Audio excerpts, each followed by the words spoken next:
کے لیے مذاکرہ کرنے کے لیے جا رہے ہیں.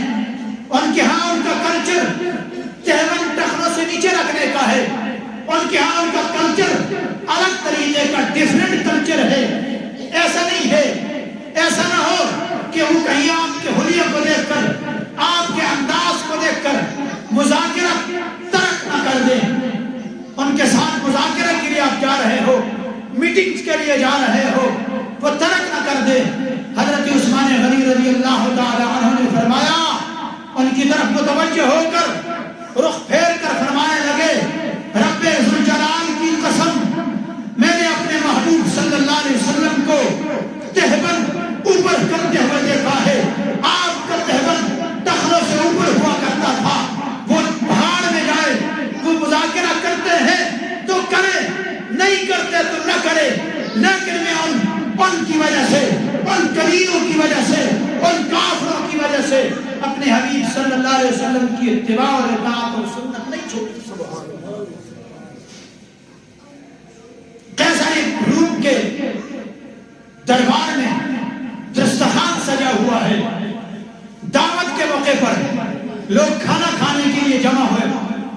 ایک صحابی رسول بیٹھے ہیں دسترخوان پر، ان سے لقمہ نیچے گر جاتا ہے، وہ اسی لقمے کو اٹھا کر کھا لیتے ہیں، تناول کر لیتے ہیں. پاس میں بیٹھے ایک شخص نے کہا کہ کیا کر رہے ہو؟ عزت کا مسئلہ ہے، بڑے بڑے سردار یہاں بیٹھے ہوئے ہیں، اگر لقمہ گرا ہے تو اس کو گرے رہنے دو، اس کو دوبارہ اٹھانے کی کیا ضرورت تھی؟ نہ کھاتے، اچھا نہیں لگتا. اس نے کہا کیا میں ان کمینوں کی وجہ سے، ان کی وجہ سے اپنے حبیب صلی اللہ علیہ وسلم کی سنت کو چھوڑوں؟ کبھی بھی ایسا نہیں ہو سکتا. صدیق اکبر رضی اللہ تعالی عنہ کا زمانہ تھا.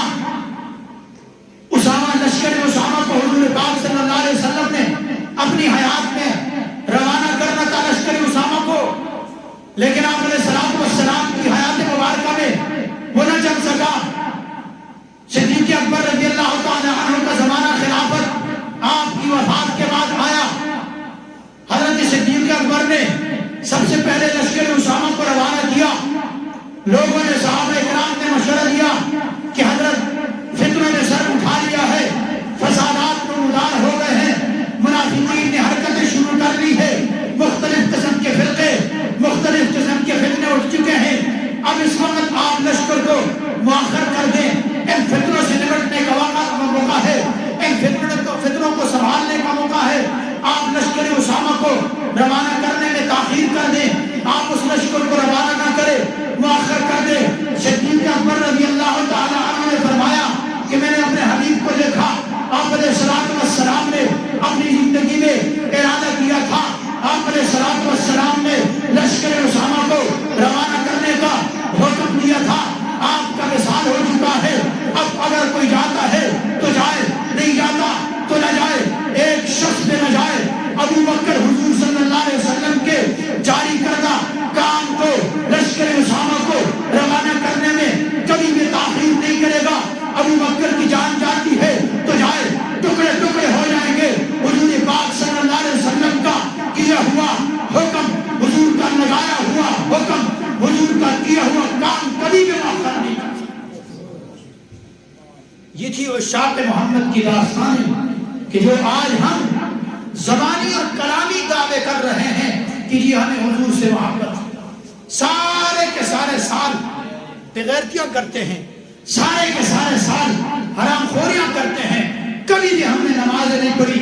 حضور پاک صلی اللہ علیہ وسلم کی کوئی ایک سنت، کوئی ایک ادا ہمارے جسموں پر زندہ ہوتے ہوئے نظر نہیں آتی. لیکن سال بعد ربیع الاول آتا ہے تو ہم حضور پاک صلی اللہ علیہ وسلم سے زبانی اور کلامی عشق اور محبت کے دعوے کر کے ہم کہتے ہیں کہ ہم نے تو حضور سے محبت کی ہے. لو جی ہم تو آپ علیہ الصلوۃ والسلام کے ماننے والے اور امتی ہیں. آپ علیہ السلام نے فرمایا، قرآن کہتا ہے کہ قل، اے نبی صلی اللہ علیہ وسلم، ان کنتم، ان سے کہہ دو، ان کنتم تحبون اللہ، اگر تم اللہ سے محبت کے دعوے دار ہو، جنت کے طلبگار ہو تو فاتبعونی، ہر حال میں، ہر آن، ہر گھڑی میری اتباع اور اطاعت کرنی ضروری ہوگی.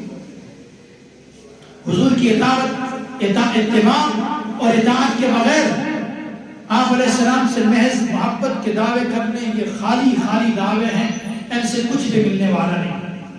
جب تک ہم آپ علیہ السلام کی صحیح معنوں میں اطاعت اور اتباع نہ کریں، آپ نے فرمایا کہ جو شخص میری محبت کا دعویٰ کرتا ہے، جو شخص میرے ساتھ عشق کا محبت کا دعویٰ کرتا ہے لیکن وہ میری اطاعت سے اتباع سے خالی ہے، میرے نقش قدم پر نہیں چل رہا، میری سنتوں کو نہیں اپنا رہا، بتائے ہوئے احکامات کو نہیں اپنا رہا، تو یاد رکھو وہ اپنے دعوے میں جھوٹا ہے۔ اللہ پاک ہم سب کو صحیح معنوں میں نبی پاک صلی اللہ علیہ وسلم کی صحیح اتباع اور اطاعت کی توفیق نصیب فرمائے۔ آخر